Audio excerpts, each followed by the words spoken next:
டாஸ்மாக் முறைகேடு வழக்கின் இறுதி விசாரணை சென்னை உயர்நீதிமன்ற நீதிபதிகள் எஸ்.எம். சுப்பிரமணியன், கே. ராஜசேகர் அமர்வில் பட்டியலிடப்பட்டுள்ளது.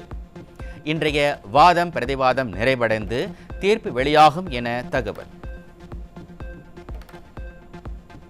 2026 சட்டமன்ற தேர்தலை முன்னிட்டு நீட் நுழைவுத் தேர்வு ரத்து குறித்து ஸ்டாலின் மாடல் அரசு நடத்தும் அனைத்து சட்டமன்ற தலைவர்கள் கூட்டம் என்ற நாடகத்தில் அதிமுக பங்கேற்காது.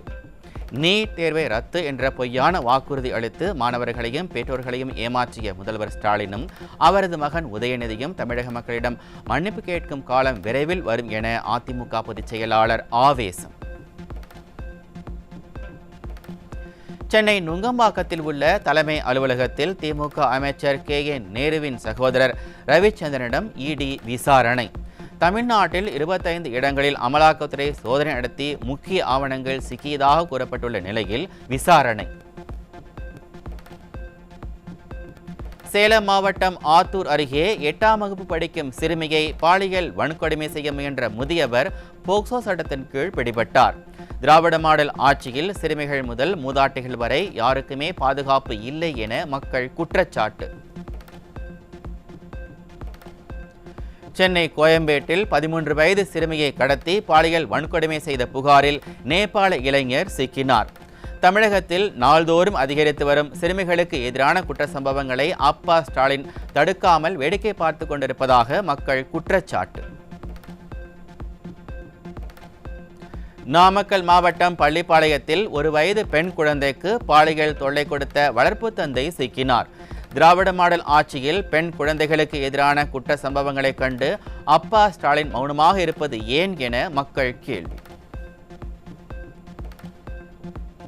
மூங்கில் துறைப்பட்டு பகுதியில் 15 வயது சிறுமிக்கு பாலியல் தொல்லை அளித்த கராத்தே மாஸ்டருக்கு 20 ஆண்டுகள் சிறை தண்டனை. பாதிக்கப்பட்ட சிறுமியின் குடும்பத்தினருக்கு அரசு சார்பில் 5 லட்சம் ரூபாய் இழப்பீடு வழங்க திருவண்ணாமலை போக்சோ நீதிமன்றம் உத்தரவு. சென்னை பெரம்பூரில் 17 வயது சிறுமியை கட்டாய திருமணம் செய்து கர்ப்பமாக்கிய கணவர் மற்றும் பெற்றோர் மீது வழக்கு. தலைநகர் சென்னையிலேயே குழந்தை திருமணங்கள் நடைபெறும் அளவிற்கு திராவிட மாடல் ஆட்சியில் தமிழகம் பின்னடைவை சந்தித்திருப்பதாக மக்கள் வேதனை. கோவை மாவட்டம் மேட்டுப்பாளையம் அருகே 9 வயது சிறுமிக்கு பாலியல் தொல்லை கொடுத்த முதியவர் போக்சோவில் சிக்கினார். நிர்வாக திறனற்ற ஸ்டாலின் ஆட்சியில் நாள்தோறும் அரங்கேறும் சிறுமிகளுக்கு எதிரான குற்றங்களால் பெற்றோர்கள் வேதனை.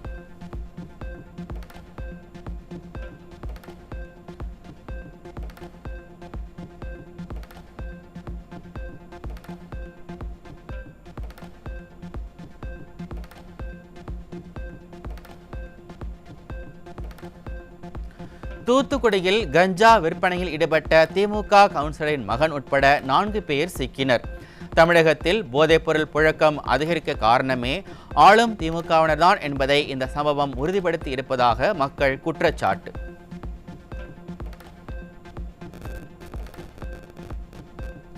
சென்னை விமான நிலையத்தில் துபாய் மற்றும் தாய்லாந்து நாட்டிலிருந்து கடத்தி வரப்பட்ட 9 கோடி ரூபாய் மதிப்புடைய கொக்கைன் உள்ளிட்ட உயர் ரக போதைப் பொருட்கள் சிக்கின.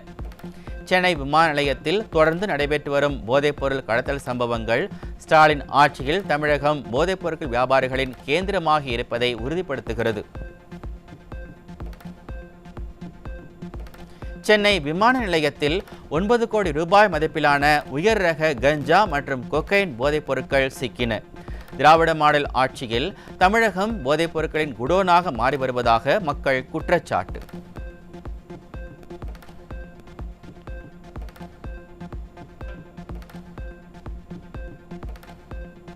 சென்னை மீனம்பாக்கத்தில் ஹெராயின் போதைப்பொருள் விற்பனையில் ஈடுபட்ட வட மாநில இளைஞர் சிக்கினார். திராவிட மாடல் ஆட்சியில் காய்கறி விற்பனை போல தெருக்கள் தோறும் போதைப்பொருள் விற்பனை நடைபெறுவது மக்களிடையே கடும் அதிருப்தியை ஏற்படுத்தியுள்ளது. திருப்பூர் மாவட்டம் பல்லடம் அருகே கோவிலுக்குள் புகுந்து கஞ்சா போதையில் அட்டூழியம் செய்த பெண்ணால் பரபரப்பு.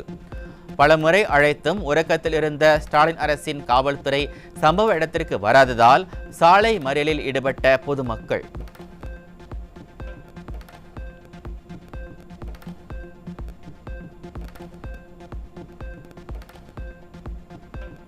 கோவை மாவட்டம் துடியலூர் அருகே பூட்டிய வீட்டிலிருந்து 2 பேர் சடலமாக மீட்பு. திமுக ஆட்சியில் மர்ம மரணங்கள் அதிகரித்து வருவது மக்கள் மத்தியில் பீதியை ஏற்படுத்தியுள்ளது.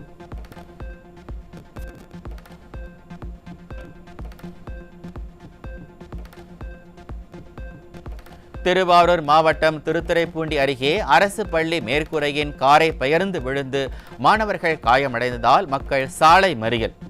திராவிட மாடல் ஆட்சியில் அரசு பள்ளி மாணவர்களின் பாதுகாப்பு கேள்விக்குறியாகி வரும் அவலம். கரூர் மாவட்டம் குளித்தலை அருகே காற்றுடன் பெய்த கனமழையால் சுமார் 800க்கும் மேற்பட்ட வாழை மரங்கள் முறிந்து நாசம். திராவிட மாடல் அரசு உரிய நிவாரணம் வழங்க வேண்டும் என விவசாயிகள் வலியுறுத்தல். தமிழகத்தில் கடந்த 2 ஆண்டுகளில் 9,60,000 பேர் நாய்க்கடியால் பாதிக்கப்பட்டிருப்பதை ஒப்புக்கொண்ட திராவிட மாடல் சுகாதாரத்துறை அமைச்சர். நாய் தொல்லை பெரும் பிரச்சனையாக உருவெடுத்துள்ள நிலையில் நாய்களுக்கு கருத்தடை செய்வதற்காக ஒதுக்கப்பட்டுள்ள கோடிக்கணக்கான ரூபாய் நிதி என்ன ஆனது என மக்கள் கேள்வி.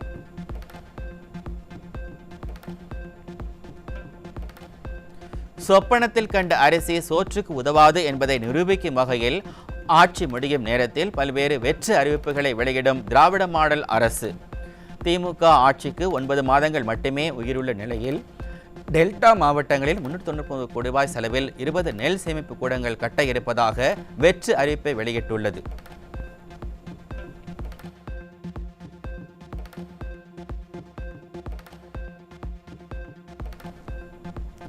ஓட்டை உடைசல் பேருந்தில் உயிரை பணயம் வைத்து பொதுமக்கள் பயணித்து வரும் நிலையில் நிதிநிலை சீரடைந்தால் ஆண்களுக்கும் விடியல் பயணம் என வெற்றி பேச்சு பேசும் திராவிட மாடல். பெண்கள் விடியல் பயணமே ஒரு தோல்வி திட்டம் என சாடும் மக்கள் நிதி நிலைமையை காரணம் காட்டி புதிய பேருந்துகளை வாங்காமல் ஏமாற்றி வரும் ஸ்டாலின் அரசுக்கு பாடம் புகட்டுவோம் என ஆவேசம். நெல்லை மாவட்டம் ஏர்வாடி அருகே இரு சமூகத்தினருக்கு இடையே பிரச்சனையை தூண்டும் வகையில் டிஜிட்டல் பதாகைகள் அமைக்கப்பட்டிருப்பதால் பரபரப்பு. தமிழகத்தில் சாதி மத மோதல் இல்லை என திராவிட மாடல் முதலமைச்சர் கூறி வரும் நிலையில் கள நிலவரம் முதலமைச்சரின் கூற்றுக்கு மாற்றாக இருப்பது அம்பலம். திருநெல்வேலி மாவட்டத்தில் கர்ப்பிணிகளுக்கு வழங்கப்படும் ஊட்டச்சத்து பெட்டகத்தில் காலாவதியான பொருட்கள் இருந்ததால் கர்ப்பிணி பெண்கள் அதிர்ச்சி. கர்ப்பிணி பெண்களுக்கு கொடுக்கும் ஊட்டச்சத்து பெட்டகத்தில் கூட ஊழல் செய்யும் இந்த திராவிட மாடல் அரசு அதற்கான பலனை அனுபவிக்கும் என பொதுமக்கள் சாடல்.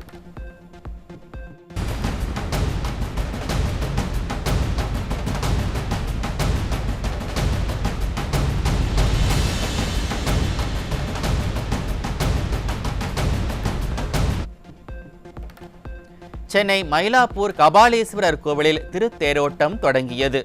கபாலி கபாலி என்ற முழக்கத்துடன் ஆயிரக்கணக்கான பக்தர்கள் தேரை வடம் பிடித்து இழுத்து வழிபாடு.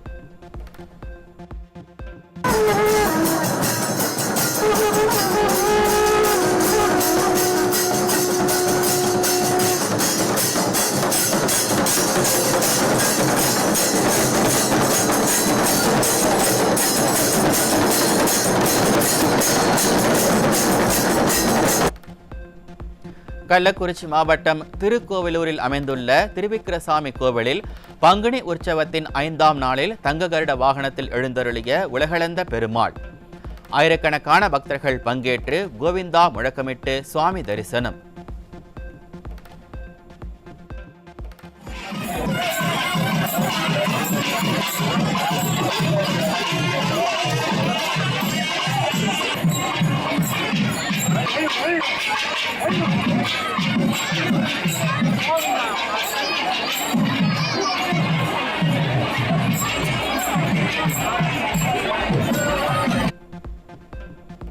புதுதில்லிக்கு அருகே 200 ஏக்கர் பரப்பளவில் 5200 கைதிகளுக்காக கட்டப்பட்டது திகார் சிறைச்சாலை. தற்போது 14,000 கைதிகளுடன் பராமரிப்பில் சிரமம் ஏற்பட்டிருப்பதால் டெல்லியிலிருந்து தொலைவான இடத்திற்கு மாற்ற திட்டம்.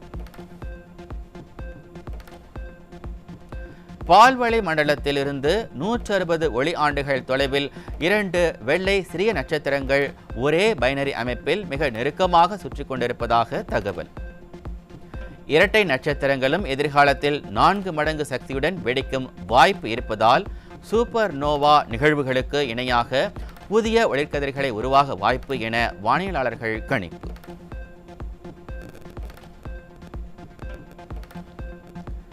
தமிழகத்தில் நிலவி வரும் கடும் வெப்பநிலை காரணமாக 1ஆம் வகுப்பு முதல் 8ஆம் வகுப்பு வரையிலான தேர்வுகள் பல்வேறு மாவட்டங்களில் மாற்றப்பட்டுள்ளன.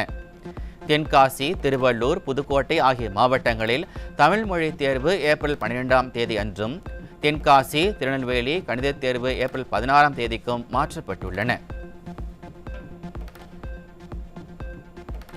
இன்ஸ்டாகிராமில் சிறார்களின் பாதுகாப்பை மேம்படுத்தும் விதமாக பல்வேறு மாற்றங்களை அறிமுகப்படுத்தியுள்ளது மெட்டா நிறுவனம். அமெரிக்கா, பிரிட்டன், கனடா, ஆஸ்திரேலியா ஆகிய நாடுகளில் பெற்றோர் அனுமதியின்றி லைவ் செய்யவோ நிர்வாண படங்களை பிறருக்கு அனுப்பவோ முடியாதவாறு பல்வேறு தணிக்கை அம்சங்கள் அறிமுகப்படுத்தப்பட்டுள்ளன.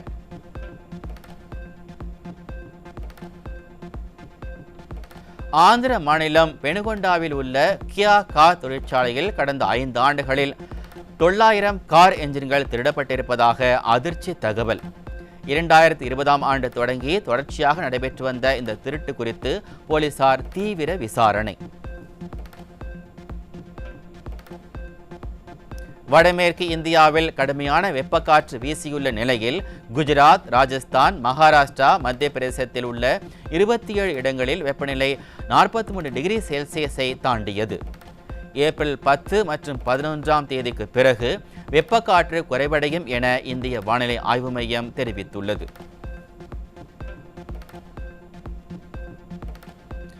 இந்திய எண்ணெய் நிறுவனமான IOC ஒடிசாவில் 61,077 கோடி ரூபாய் முதலீட்டில் மிகப்பெரிய பெட்ரோகெமிக்கல் தொழிற்சாலை அமைக்க உள்ளதாக அறிவித்துள்ளது. தமிழகத்திலிருந்து திமுக கூட்டணி சார்பில் 39 பாராளுமன்ற உறுப்பினர்கள் இருந்தும் ஒரே ஒரு மத்திய பொதுத்துறை நிறுவனத்தை கூட தமிழகத்தில் இத்தனை பெரிய முதலீடு செய்யவில்லை. நடப்பு IPL தொடரில் பஞ்சாப் அணிக்கு எதிரான போட்டியில் மீண்டும் தோல்வியை தழுவிய சென்னை அணி 18 ரன்கள் வித்தியாசத்தில் பஞ்சாப் அணி அபார வெற்றி.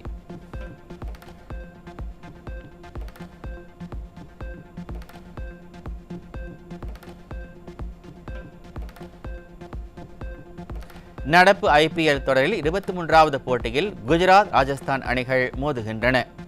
அகமதாபாத்தில் இன்றிரவு நடைபெறும் ஆட்டத்தில் குஜராத் அணியின் ஆதிக்கம் தொடருமா என ரசிகர்கள் எதிர்பார்ப்பு.